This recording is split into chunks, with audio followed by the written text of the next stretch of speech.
আচ্ছা, ভোরের পাখি হোক আর সন্ধ্যার পাখি হোক, পাখিটা কে না ভালোবাসে বলুন তো? আমি কিন্তু অনেক বেশি পছন্দ করি। আর আমার বাসাটা এমন একটা জায়গায়, গাছপালা চতুর্দিক দিয়ে। আর সন্ধ্যা হলে যে পাখি কিভাবে ডাকে, সকাল হলে যে পাখি কিভাবে ডাকে, কি যে ভালো লাগে। হ্যালো এভরিওয়ান, আসসালামু আলাইকুম। সবাই কেমন আছেন? আমি আলহামদুলিল্লাহ ভালো আছি। নিয়ে এলাম নতুন একটা ভিডিও। এই ভিডিওতে যে রেসিপিটা রয়েছে, এটা এক এক দিন এক এক ভাবে আমি রান্না করেছি, আর এক এক দিন এক এক ভাবে যেভাবে রান্না করি না কেন আমি আপনাদের মাঝে তুলে ধরেছি। আজকের রেসিপিটা খেলো কি জানেন?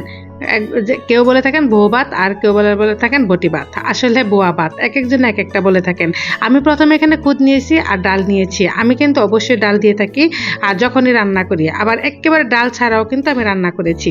আমি যতবার যেভাবে রান্না করি নাই কেন, আমার পরিবারের সবাই খুব সুস্বাদুভাবে খেয়েছে এবং খুব ভালোবেসেছে এবং খুব পছন্দও করেছে।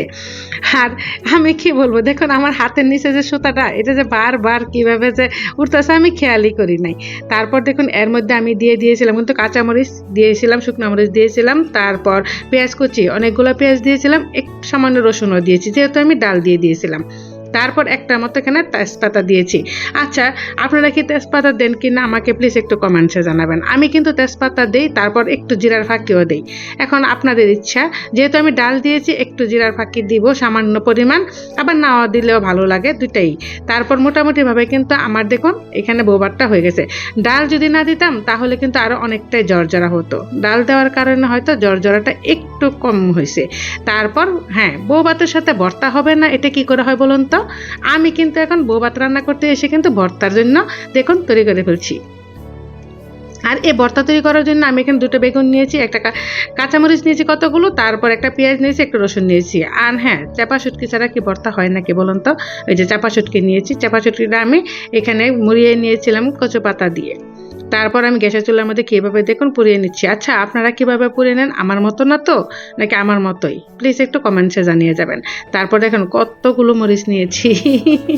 আসলে মরিচগুলো খুব একটা বেশি জাল না মরিচগুলো। তারপর আমি এখানে মিহি করে নিয়েছি। আর এইভাবে আপনারা কি কখনো শুটকি পুড়ে খেয়েছেন? শুটকি পোড়ার এই পদ্ধতিটা কিন্তু অসম্ভব, কারণ এভাবে পুড়ে খেলে কিন্তু অনেক বেশি টেস্টি হয়। যেমন চুলার মধ্যে এভাবে পাতা মুড়িয়ে দিয়ে যখন শুটকির ভর্তা তৈরি করা হয় না, ওইটা যে খেতে কি ভালো লাগে।